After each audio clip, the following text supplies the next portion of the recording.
Hello everyone, and welcome to the first and what I hope will be a series of interviews with all sorts of folks across the tabletop industry.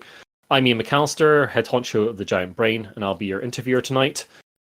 Tonight, my guest is a UK tabletop industry legend. He's worked at Games Workshop, Mantic Games, and he now runs his own company with his partner Sophie, and the company is called Needy Cat Games. He's the designer behind the revival of Warhammer Quest and Adeptus Titanicus at Games Workshop, the phenomenally successful Hellboy board game from Mantic Games, and Devil May Cry from Steamforged Games. I'm delighted to welcome James Hewitt to Giant Brain headquarters.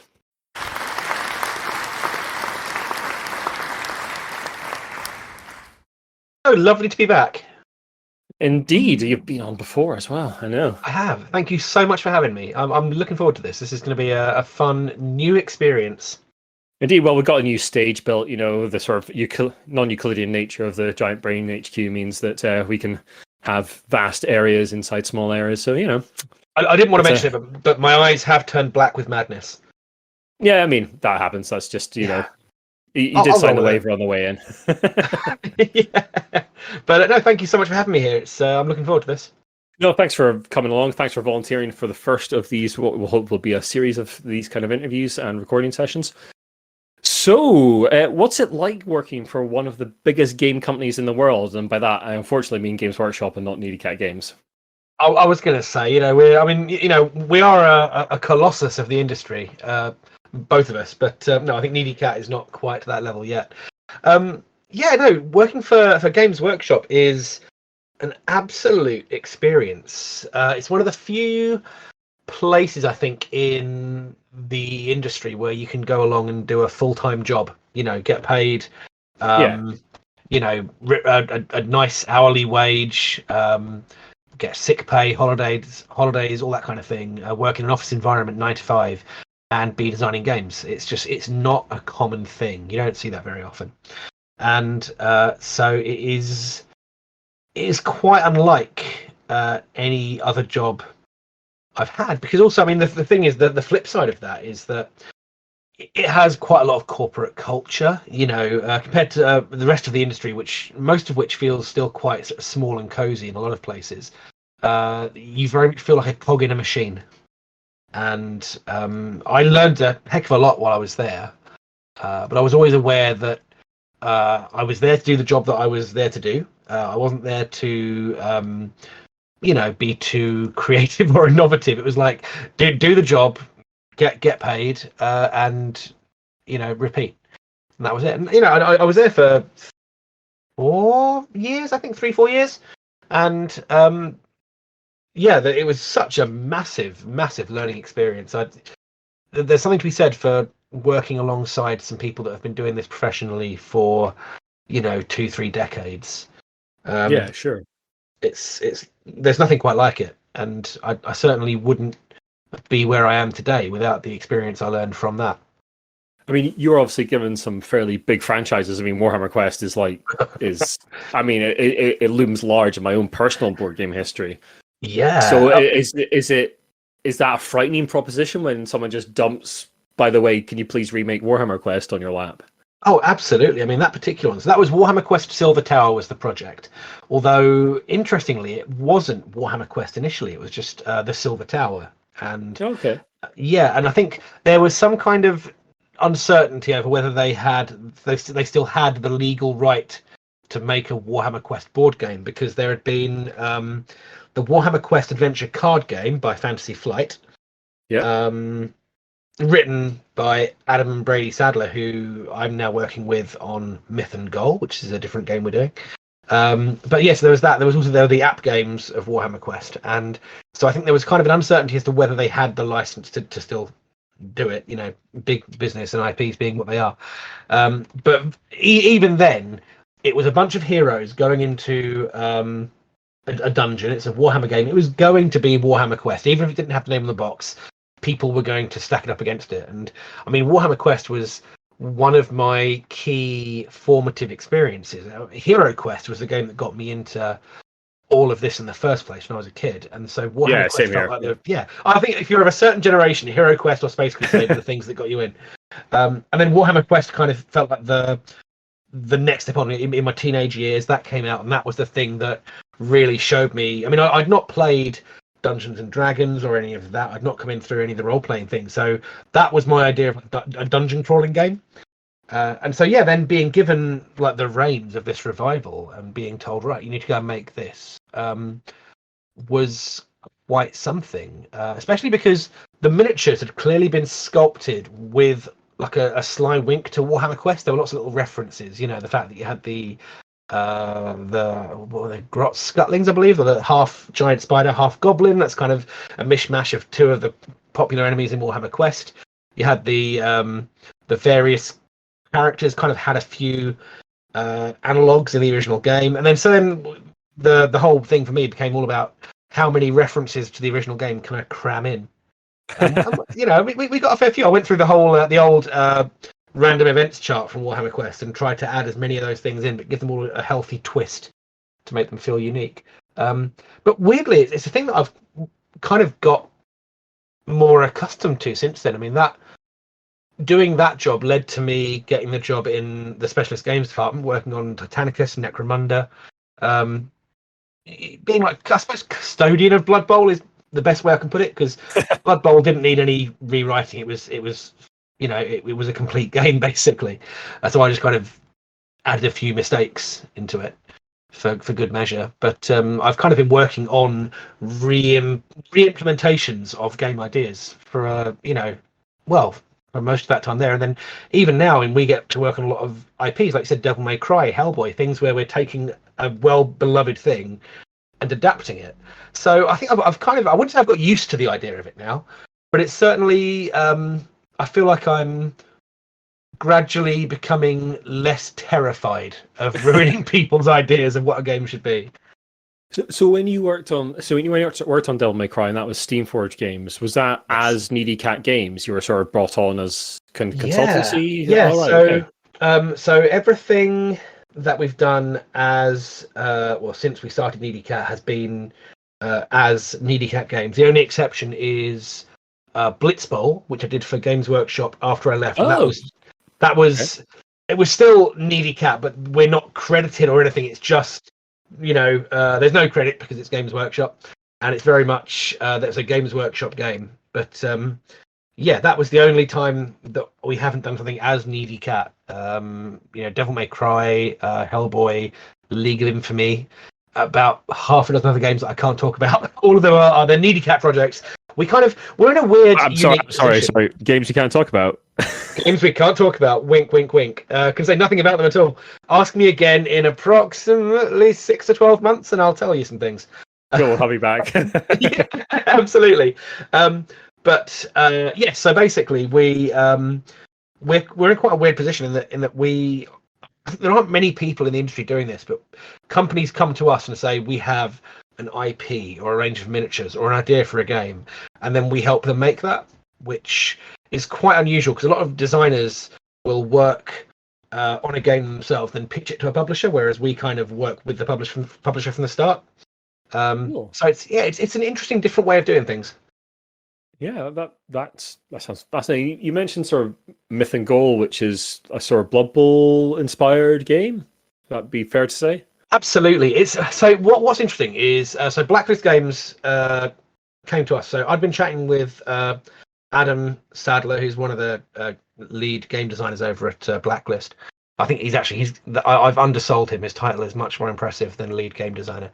But me and him have been talking for a while because I think we'd met on Twitter or something, or Facebook or somewhere, and we were both fans of each other's work. I quite liked the stuff he'd done at Fantasy Flight when he was there. He was quite a fan of Silver Tower. We bonded over shared experiences of trying to adapt Warhammer Quest for a new audience. And so just over a year ago, I was working at home, so it was probably into lockdown, but I think I hadn't been home for long. And he said they were looking to develop a range of third-party Blood Bowl miniatures, which, that's a popular market. They wanted to get into that, and they wanted to have a game to go alongside it. And I said, okay, but I don't want to just make Blood Bowl again, because I've seen too many kind of games that try to justify a miniatures range, and they don't feel like they're a good game in their own right. And he said, well, no, we've got no interest in doing that either. And so we've kind of developed this. It's an interesting one because it has to use teams that are compatible with Blood Bowl. So the kind of the sets and the layout of the teams is kind of set. But we've done some clever little things to make it its own game, and it's a game that focuses much more on the management of your team. So it's more about the strategy than the turn by turn, blow by blow tactics, I suppose. It's more about managing your team's fatigue and how many infractions your players have scored and all that kind of thing. And it's a very, very different gameplay experience, I think. Cool. So it sounds like you've had quite a nice time sort of transitioning to Needy Cat Games. You've had quite a lot of success with Needy Cat Games as consultancy, and you've sort of gotten some time to work on your own projects as well. Have you found that transition from like being basically part of the corporate entity to being a sole trader effectively? Has that been a smooth transition, or has it been fraught with difficulty, especially over the last year with the pandemic and everything? Yeah, I mean, there's definitely been some bumpy patches along the way. Sophie and I have we've worked sort of in parallel for a long time. We both used to run Games Workshop stores. We both ended up working for Nottingham City Council in an exciting brief period of our lives. We both worked in the Games Workshop studio at the same time. But I think the main thing that's kind of been a big part of our time together has been repeated leaps of faith. And we moved from London to Nottingham because we wanted to get up here and get our feet into the industry up here. And also we couldn't afford London anymore, so we just took out a map and went, right, where do we want to go? And Nottingham was the big winner. But we've had several of these sort of leaps of faith, and it feels like every good thing we've had happen has been as a result of one of those. And this was one of them. I mean, Needy Cat came about, not to give you the whole long life story, but Needy Cat came about because I was working at Games Workshop. I was increasingly conscious of, as I said earlier, the fact that I was very much a cog in a machine, and I wanted to do more things. I've always been someone who I like to be involved in every part of the process, and it felt strange to be kind of designing the games and then handing them on, and they would get laid out and edited and marketed and all that, and I had nothing to do with any of that. And it felt like sort of being in a vacuum. It wasn't until we'd have like a Warhammer Fest or a show or something, I'd get to meet the people face to face who were, buying the models and playing the games. But I kind of got that feedback. We were discouraged from using social media and things at the time. We weren't allowed to own up to which games we designed, and I just felt very, cut off from public. And I mean, prior to working at Games Workshop, I'd been at Mantic Games as a community manager, so I was very much used to just dealing with people, speaking to people and all that kind of thing. And so I was kind of increasingly dissatisfied. And then one of the guys in the office, a chap called Alan Bly, who was one of the lead writers at Forge World at the time, passed away quite suddenly, and he was, I think, 43. And I just had a sudden, short, sharp shock of like, oh, life can be very short actually if you don't, take the occasional leap. And so I was kind of spurred on to do something. I'd been wanting to set up a games company forever. I'd always had visions of making my own games. I've been making games for as long as I could remember anyway. And it just felt like, well, there's never going to be a perfect time to do it, so just do it. And I mean, what's nice is we've never been without work. We've always had work come to us, and I think we've now got to the point where we're charging a sensible amount. For the first couple of years, we were definitely undercharging for what we were doing, but I think that's true of any small business. I think it takes you a while to get your prices right. But yeah, it's been a fascinating process, especially as you say over the past year. We were having to do homeschooling, so our capacity halved. Normally, Sophie and I, we share projects, we work on things. We work really well together. I tend to get really zoomed in on all the details, and occasionally Sophie throws things at me and tells me to step back and look at the bigger picture.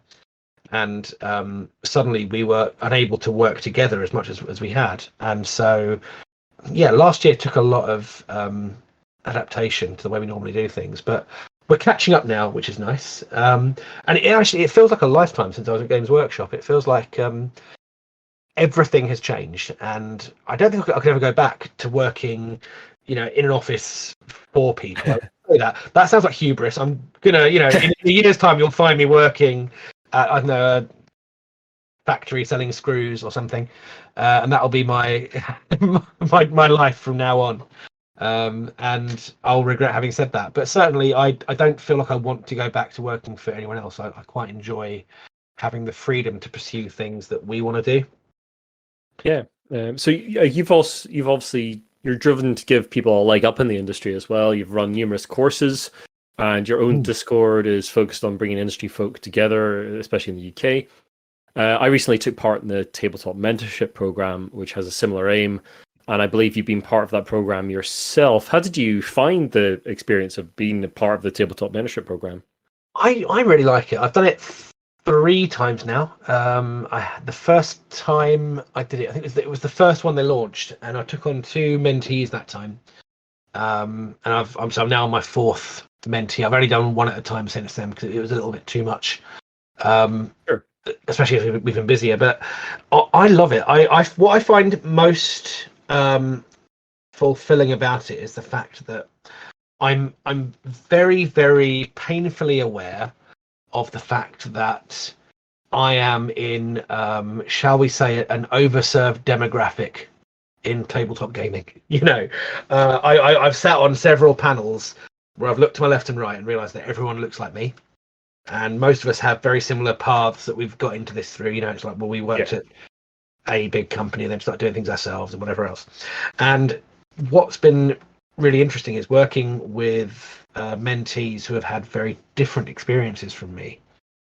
So, for example, the first time around, had a mentee called Danielle, who was making games for the sheer love of making games. She was a graphic designer by trade, and in her spare time, she was making board games and was looking around frantically for a publisher. And I mean, she was using, I think that year, she used every day of her annual leave to go to various conventions in the US to pitch her games at publishers. And that was a thing that I'd never really had any experience of. As I say, we've been lucky. We've only ever had, we've worked directly with clients who have come to us most of the time.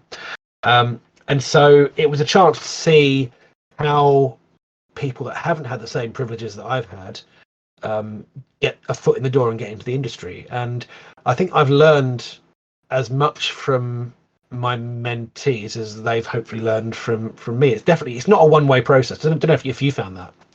Yeah, absolutely. I was mentoring Adam from Punchboard Reviews about sort of writing side, the sort of criticism side.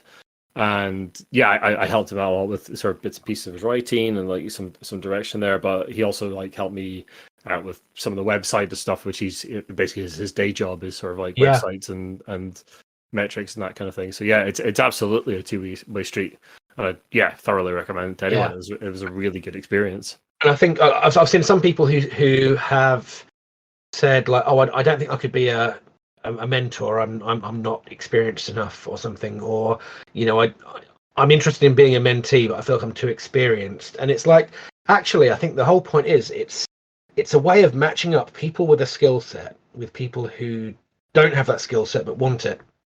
And I think it's wonderful. It's brilliantly run. They do a load of activities around it, which you're free to participate in as much or as little as you'd like to. I've currently Jack, my current mentee. He's very on the ball. He's got very specific things he'd like to do, and we're just kind of having regular meetups, chatting, for an hour at a time.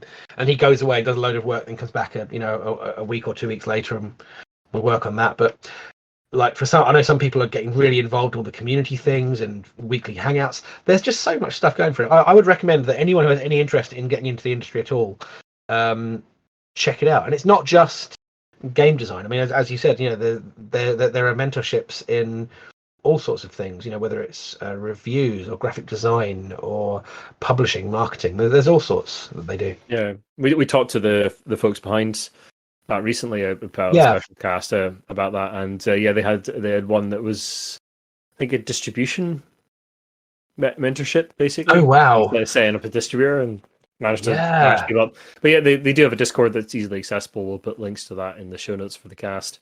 Yeah, and it's definitely worth it. You sort of touched on there that I mean, we're two white guys talking about the industry. Let's fix it. Yeah, let's fix it. But there has been a lot. I mean, there's been a lot of talk, especially over the last year. There's been a lot of introspection in the tabletop industry, and in board games in particular, and that has also touched the world of miniatures gaming as well. There's been a lot of talk about, especially the representation of women in the miniature gaming side of things. How do you think the sort of Games Workshop, Mantic, other sort of big miniatures companies can encourage women into the hobby? I mean, you've been a community manager yourself. How would you go about that? Yeah, I mean, I've been there. Also, we share an office with Annie from Squiddo Games. Oh, right, yeah, sure. So she's 2 doors down from us in our little office block, and so yeah, we talk a lot about this kind of thing. And I think what's interesting is whenever you see a pushback on this from people, it feels like it comes from a place of, people feel like they're being told, oh, you can't do this thing or you can't do that. When the thing that Annie's often said is, not to take her words out of context, I'll paraphrase as much as I can, but she said it's not about saying you can't have a chainmail bikini. It's saying, but what about the people that dress sensibly? What about the characters that look like they're actually kitted out for a fight? And I think that's like a microcosm of the bigger issue, is that miniatures gaming especially, but also board games in a big way, have very much been created with a very specific gaze for a long time. And I mean, there have been controversies in recent years. I say controversies, people realizing that board game art should be more inclusive. And you always get the people who push back and say, well, why are you saying I can't enjoy the thing that I want? Why are you bringing politics into this? And the thing that I've said a few times is, well, people like us have the privilege of not having politics brought into it anyway. We have the privilege of just playing a game and not being reminded of issues that we have to face on a daily basis. And wouldn't it be lovely if everyone else could have that same privilege as well? And I think, whether it's talking about gender or race or trans issues, any kind of representation issue, I think that the bigger companies do kind of have a duty to start pushing towards that. I mean, I think we're starting to see a little bit of stuff in the Games Workshop miniatures range. There is certainly a bit more diverse representation happening. Certainly when I was there, I believe there was a discussion had that they realized they didn't have many characters who were black and weren't baddies. And it was like they, and in fact, in Warhammer Quest, the War Priest was sculpted to not be a white character, and it shouldn't have been revolutionary in like 2014, whatever it was. That should not have been a massive thing, but there it was. And I think they're taking steps in that regard. Yeah. But I think that, as far as I'm aware, there are still very few people working in a creative role, like a creative direction role in that company. There are very few people doing that job who aren't white men. Yeah. And I think they would certainly benefit from getting more diverse voices involved. But it's a process, and I think if progress is being made, that's a good thing. Let's not become complacent and say that something's fixed because there are now a few ladies Stormcast. Yeah, absolutely. There's a certain amount of don't rest on the laurels. That's great, but can we do more? And the answer is nearly always yes. Yes, you can do more. I just wanted to clarify that I know a lot of people that work at Games Workshop still at like on ground level, who are the writers, sculptors, and the fact that they are brilliant. It's just the people at the top who I think need to start moving things forward more. Yeah, that sort of direction has got to come from company heads, really, doesn't it? Because otherwise, I mean, you can petition all you want from inside a company and ask for things, but if the head honchos aren't really pushing it, then you're not going to get terribly far. But on a more general level, what do you think that companies like Games Workshop, like Mantic, the big companies you've worked with, what can they do to help encourage people into the more professional side of the hobby? Because we always need new blood, new ideas to encourage people to come and work in the industry.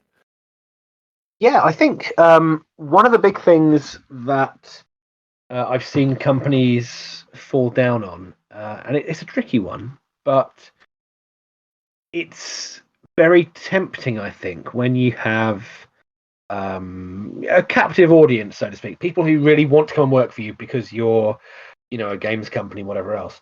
I think it's tempting to not pay what would be considered a fair wage necessarily. And I think certainly, in this country, we are terrible at talking about that sort of thing anyway, and um, that can be a challenge in its own right. But certainly, I've seen people who have applied for jobs um, at Games Workshop, for example, and have then pushed through the interview process and have then finally got to the point where they're talking about salaries and said, "Oh, no, I can't afford to do that.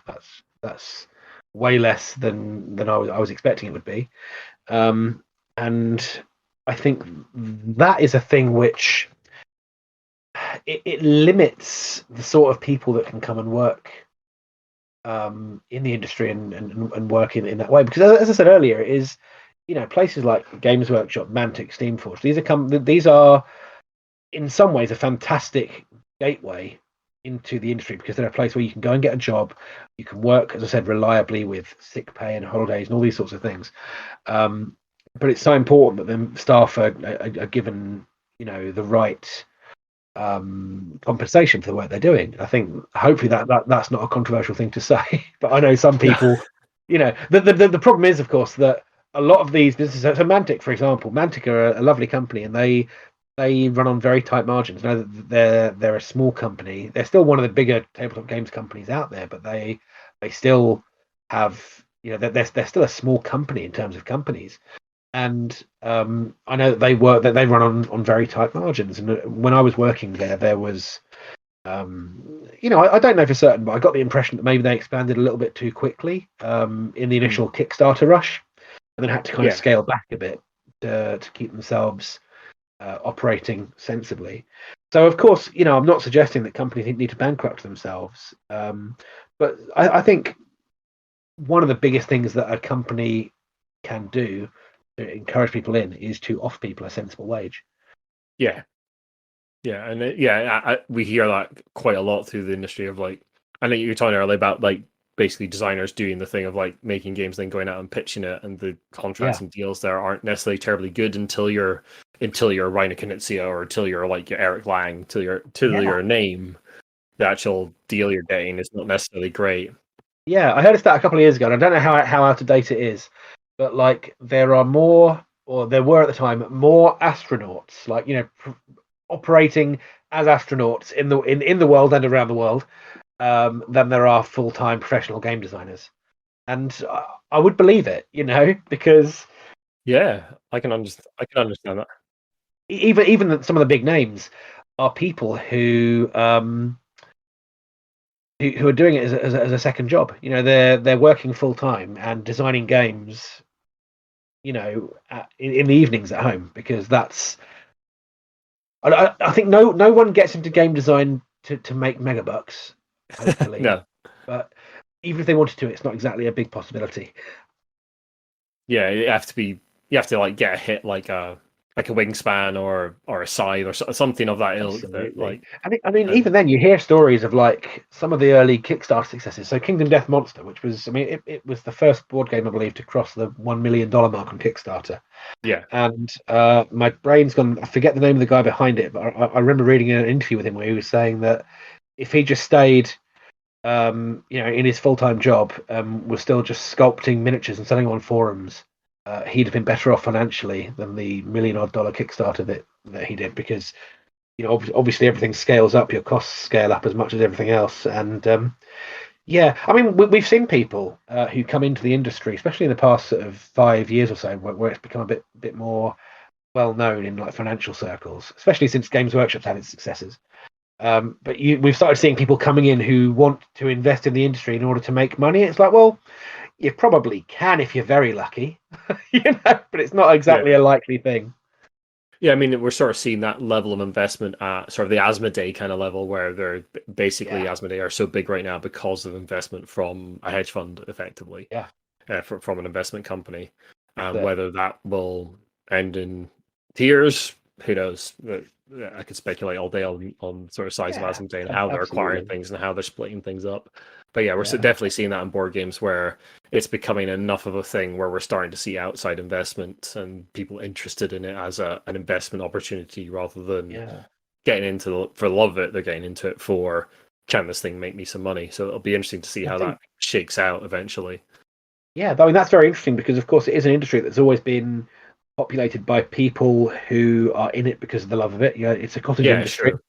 Sure. Hmm. And so it's interesting to see it kind of take on this new thing now. It very much to me feels like where the UK video game industry was in the 80s, you know, where you had all these loads of little, you know, bedroom developers who were, you know, throwing out little cassette tapes of games they'd made, and then these 3 or 4 companies started coalescing and buying them all up and bring them in house. And yeah, it just feels like board games are on the same sort of track. We're just 30, 40 nearly years later. Yeah, no, I'd agree with that entirely. God, cassette games, that takes me back. Oh, there you go. Oh, terrible noises. Having that one Anyways, friend with a cassette recorder who could copy games for you, my goodness, that was a winner. oh, always amazing. So we've talked a little bit about Kickstarter there and crowdfunding. So you've worked on projects that used crowdfunding to get made, from big projects like Hellboy to your own games from Needy Cat. There's been a lot of discussion of the use of crowdfunding by established companies like Mantic.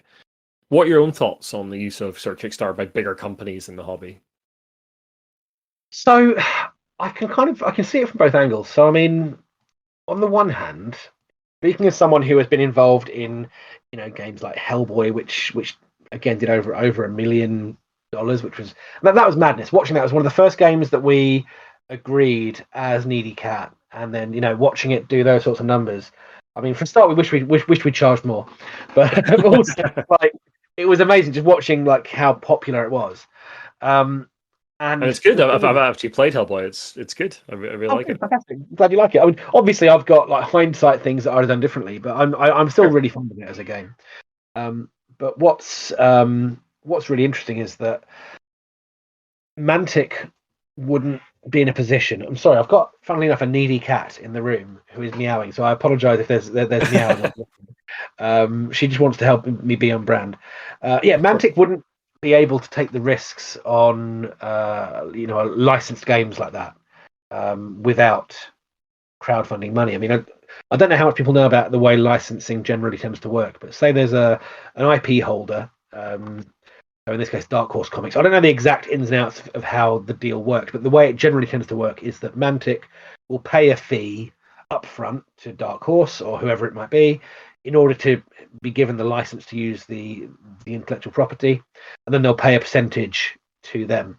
So for a company to want to make a licensed game, they have to have confidence that it's going to make money back. Now, when Mantic did Hellboy, they had no idea how it was going to go, because the Hellboy movies they were a well-known thing. When it was first being planned, the new Hellboy movie wasn't even talked about. That wasn't the thing that Mantic knew was happening. But you know what you had was a very popular but very underground comic, the sort of thing that it's not a Marvel or a DC. You know, a lot of people know Hellboy, but it's long and complex and slow burn. And there were a couple of movies from, you know, a decade ago that were really well loved, but it wasn't like it was Star Wars, you know. And so there was clearly an inherent risk in making a tabletop game of that.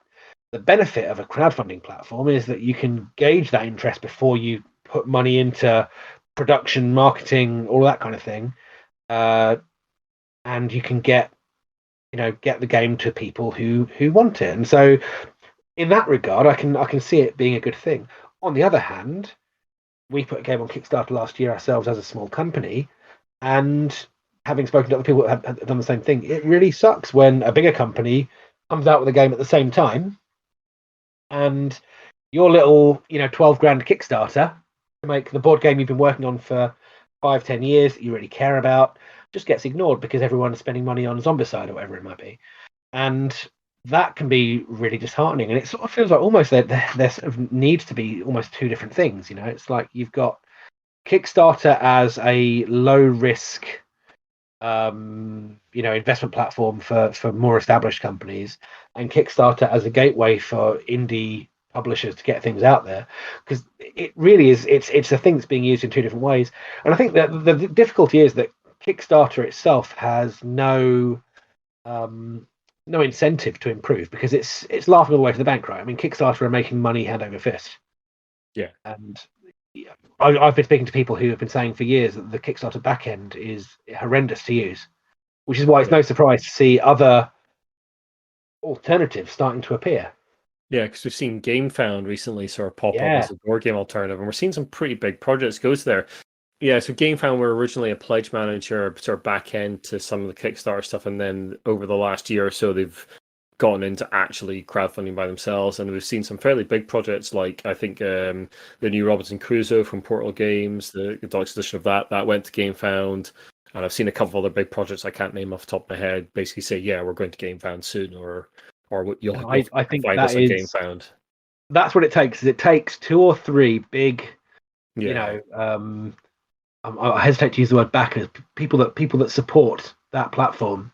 Yeah. You need two or three of those to really get it going, and then I think you'll start seeing a trickle towards it. Especially if they put literally any effort at all into making the back end more usable, because Kickstarter have recently made a few changes to how things work. Like they've finally made it possible to make it easier to run add-ons to pledges, for example, which never, I mean, for years that was a thing people were crying out for. Sure. The integrated pledge managers and things. It doesn't take a lot to do a better job than Kickstarter. So all it takes is them to get established, and I think it could be a genuine exodus at some point.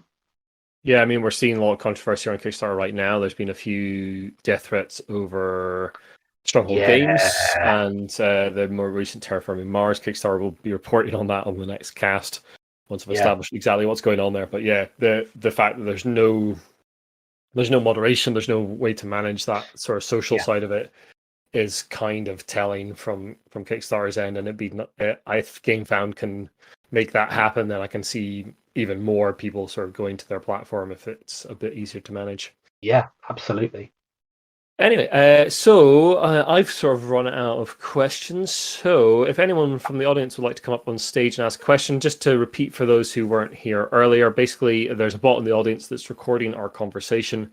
If you put up your hand, which is the little hand symbol at the bottom of the Discord page, you can see, I'll be able to see requests and invite you up on stage. Your question will be recorded, and obviously the answer will be recorded as well. If you prefer not to come up on stage and just want to ask a question in the Lecture Theatre channel in our Discord, that is totally okay as well for those who are members of our Discord.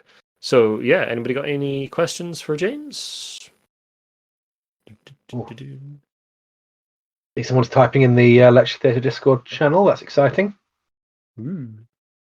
So is there a dream IP that you would like to work with, James? If you had the choice of any IP that you could work with, is there a dream one you would like to work with from our audience? So I have been saying for years that it is baffling to me that no one has made a game or a board game adaptation of the Legacy of Kain video game, specifically Soul Reaver, which was a PlayStation. Wow, that takes me back.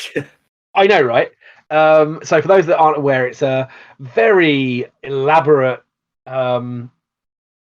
storyline, but in Soul Reaver you played basically a cursed vampire, one of many brothers. You'd been kind of cast out because you had wings, and your vampire dad didn't like that, and you basically got turned into this creature that could feed on the souls of vampires by some ancient force. And basically the game involved you going around killing vampires, lots of fighting and punching and stuff. But the really cool thing was you could shift into an alter, like a ghost realm kind of thing, and you have platformer puzzles which would be possible in one but not the other. And I think it's such a cracking license. I would love to get my teeth into it. I actually approached I think it's Square Enix who own it now. We approached them and they basically laughed me off the call. It was it wasn't as good. I'd sent them a whole load of stuff like, this is what we do, this is what we've worked on, here are the IPs we've worked with, here are some manufacturing partners we can work with, and they clearly hadn't read any of it.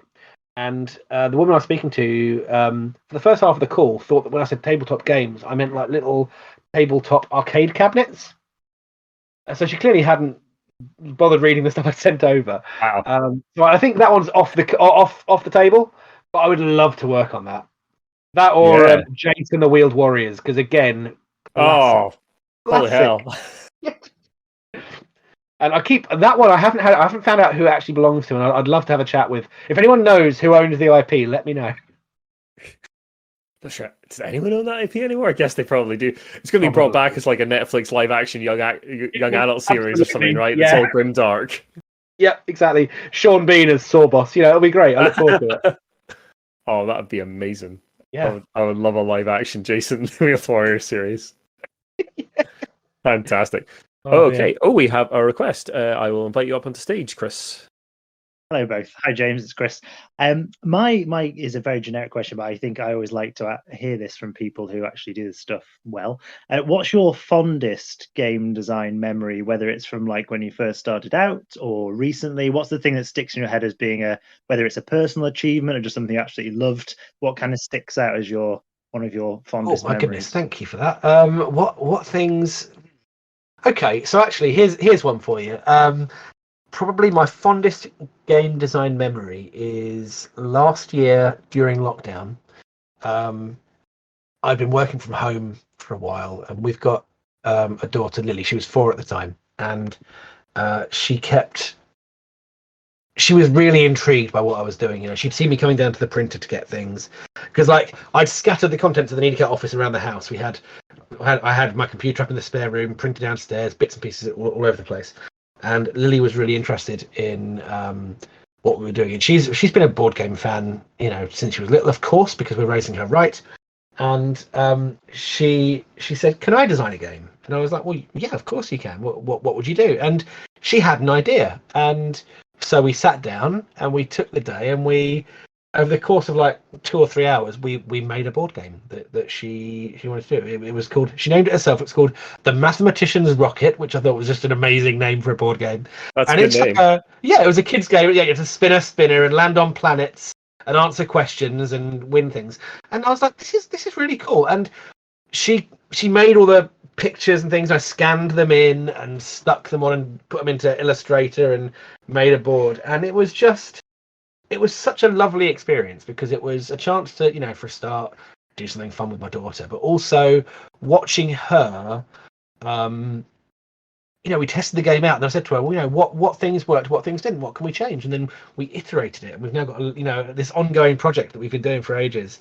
And it was, I don't know, it was lovely kind of having that connection through board game design. So I think that's probably my favourite memory of game design in recent years. That's great. Thank you. That sounds like a very rewarding few hours and then ongoing stuff as well. So yeah, that's great. Thanks. Absolutely. Coming to Kickstarter next year. Just you watch. I'm looking forward to being either the mathematician or the rocket, whatever it ends up. Yeah, absolutely. Thank you. Cool. I'm just going to put you back in the audience, Chris. Thanks. Send him back. Send him back. It's my power. Yeah. Incidentally, if you get a chance, do check out Chris's podcast as well, because it's really good. Sure. If we ask him nicely, he can link it. Yeah, absolutely. If you're on the Discord, Chris, then please just put it in our message board as well to promote your own stuff, by all means. So from our audience, what are the different challenges in working with original worlds like Robot Fight Club versus licensed products like Hellboy and Devil May Cry? It's a double-edged sword, I would say. So the benefit of it is that you have a lot of the hard work done for you already. So with Hellboy, we already knew what sort of game it was going to be, because we always design with the theme first. We never. I've got no interest in like designing a generic game and slapping a theme on. So we always kind of start off with what emotion should this evoke? What are the players meant to be doing, etc., etc. So a lot of that work is done for us by using an IP. The challenges, though, of an IP are that you have to get it right, or the fans will kill you with sharp sticks. This is one that I was really conscious of with fandoms. Yeah, absolutely. Like Devil May Cry. I've been aware of Devil May Cry since I was a teenager. I went through a phase of playing it when I was about 14 and thinking it was the coolest thing ever. I mean, how many belts are they wearing? It's just the coolest most amazing looking piece of thing. And then I came to the video game and I was like, well, sorry, the board game, and I was like, well, I've not played the video games in many years, and I need to get this right. So I went on a massive deep dive. I mean, same thing with Hellboy. I've read like 25 years worth of comics over the course of like about 9 months, and there is just this constant fear that you're going to get something wrong. You're going to fundamentally misunderstand something. So whatever you do, you're never going to be as big an expert as the fans, you know. Yeah. And so that can be scary. Also, I mean, when you're working with an original world, like Robot Fight Club, for example, you don't have the recognition, you know, that people want. You know, so people see a thing with Hellboy on it. If they're a Hellboy fan, they'll click it. They'll be interested. When we did Robot Fight Club, we had to generate those people from scratch. You know, we had a few touchstones, but there wasn't like a wholesale IP that people were aware of. They could just kind of get into. So you certainly have to do a lot more work in that way. Cool. So what's the bit of game design that you most admire or wish you had thought of? So what's the bit of game design out there in the world that you're like, I wish I'd done that? Great question. I love game design ideas that make you go, oh, that's really clever, you know. And I think probably the best example I can think of is, I don't know if you've had much of a look at them, but the Exit games, like the little escape room in a box, 12 quid. I've played some of the unlocks. I don't think I've played the exits, but I've played a couple of unlocks. Yeah. For me, the unlock games feel like Monkey Island. It's a dated reference, but they're like they feel like a point and click. I will use the octopus on the steering wheel and see if it works. If not, I'll use the jam sandwich on the steering wheel, see if that works. That kind of feels how the unlock games are. And I love those. I think they're really cool.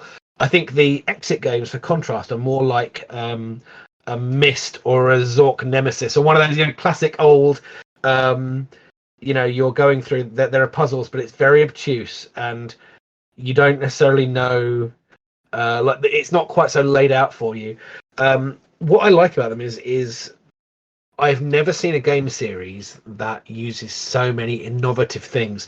Generally, in every single one of them, there is something which makes me sit up and go, that is incredibly clever. How did they think of that? It's hard to talk about it without spoiling them, because they are full of surprises, and they're disposable. You tear them apart. But there have been moments when so myself and Sophie have played through, I think, pretty much the whole series. We've got 2 or 3 left, but there have been moments in almost every one where we've been utterly stumped, and then one of us has thought, but hang on, what if you? And I mean, there are things where there are clues in places you wouldn't normally see, and things you would cast aside when you first open a board game, that you think, oh, that's just advertising gump, whatever else, and there's been information in there, and it's so well done.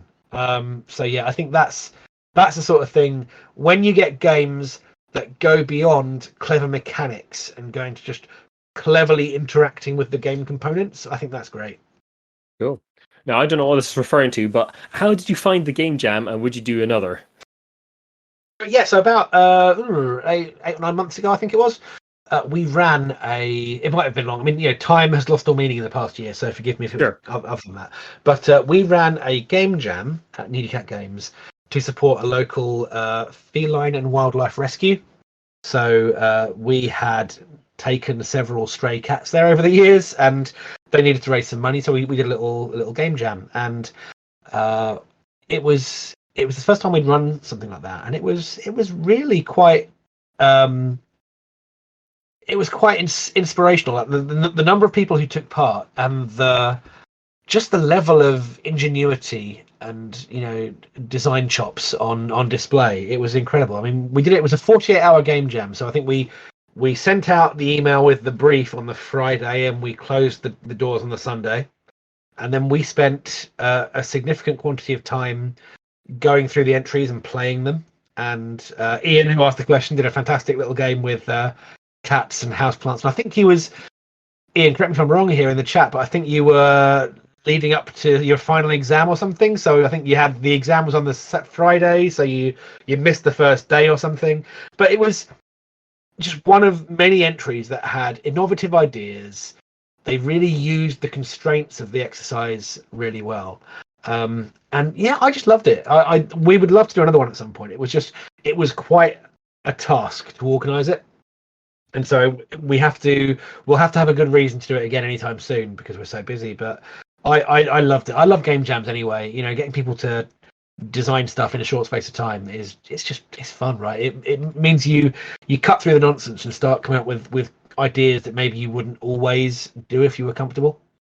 So that's great.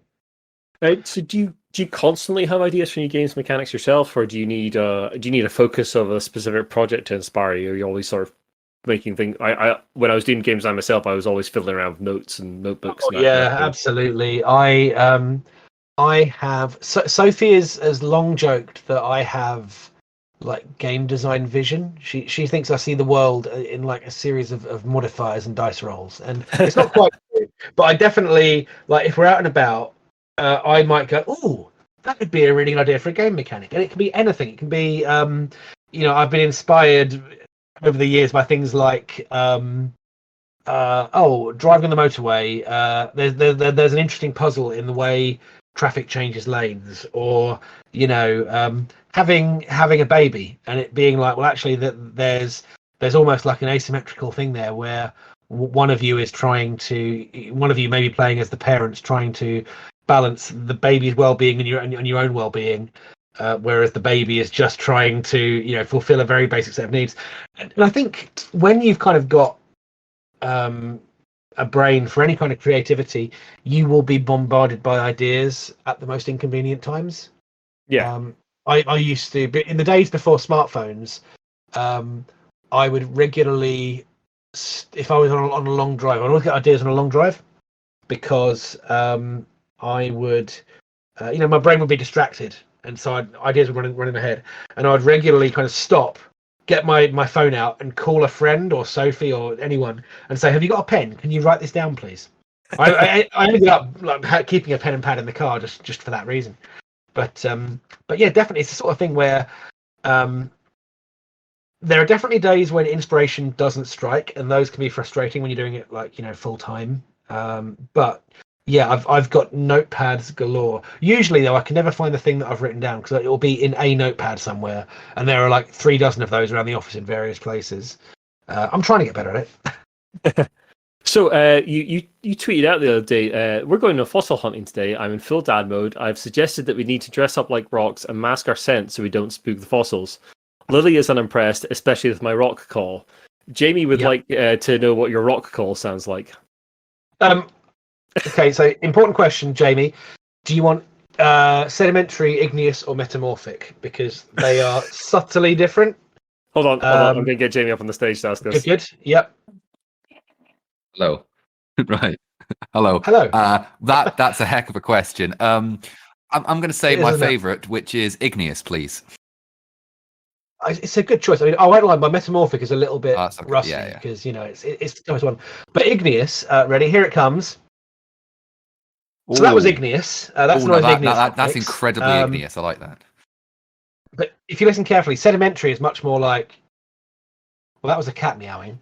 Very well timed cat meowing. Sedimentary is more like. There you go. So you can tell the difference. Amazing. Thank you very much. That was wonderful. Thank you. Thank you for the question. Well, has anyone got any final questions for James before we wrap this up? I can see that Iain has asked about whether I ever found the person who owns the Hoplite app. Hoplite is a fantastic Android app. It's a little tactical hex grid fighting game. I think we've talked about this before. Yeah. Oh, I love it. I've played that game more than anything, and I've never tracked down the person who designed it, because I really want to make a board game of it, and I've never managed to find the person who owns it. So again, if anyone knows who that is, let me know.